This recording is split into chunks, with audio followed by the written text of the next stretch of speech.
नमस्कार, आप देख रहे हैं रायशुमारी और मैं हूं ऋतु बिष्ट।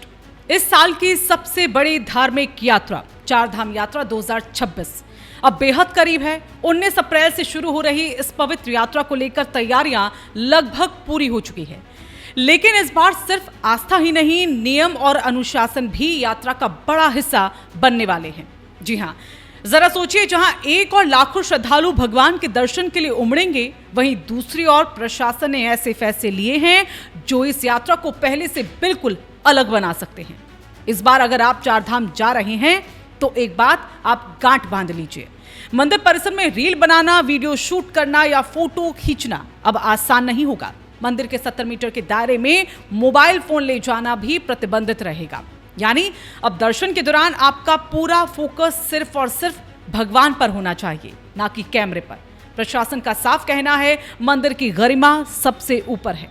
इस बार का सबसे चर्चित और विवादित मुद्दा गैर सनातनियों की एंट्री पर प्रतिबंध।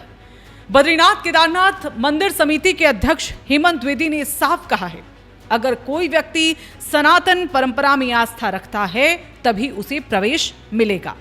यानी पहचान से ज्यादा आस्था मायने रखेगी, लेकिन जांच सख्त होगी।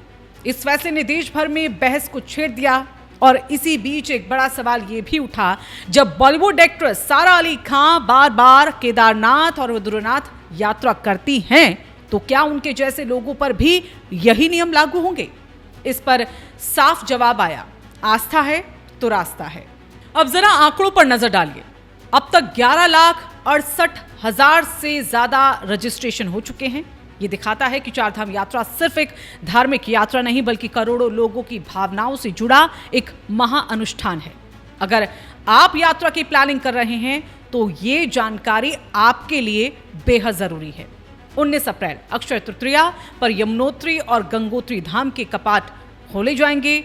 वहीं 22 अप्रैल की बात करें तो सुबह 8 बजे करीब केदारनाथ धाम के कपाट खुलेंगे और वहीं 23 अप्रैल जब सुबह 6:15 पर ब्रह्म मुहूर्त बद्रीनाथ धाम के कपाट खोले जाएंगे। वहीं हेमकुंड साहिब के कपाट की तारीख मई में अलग से घोषित होगी।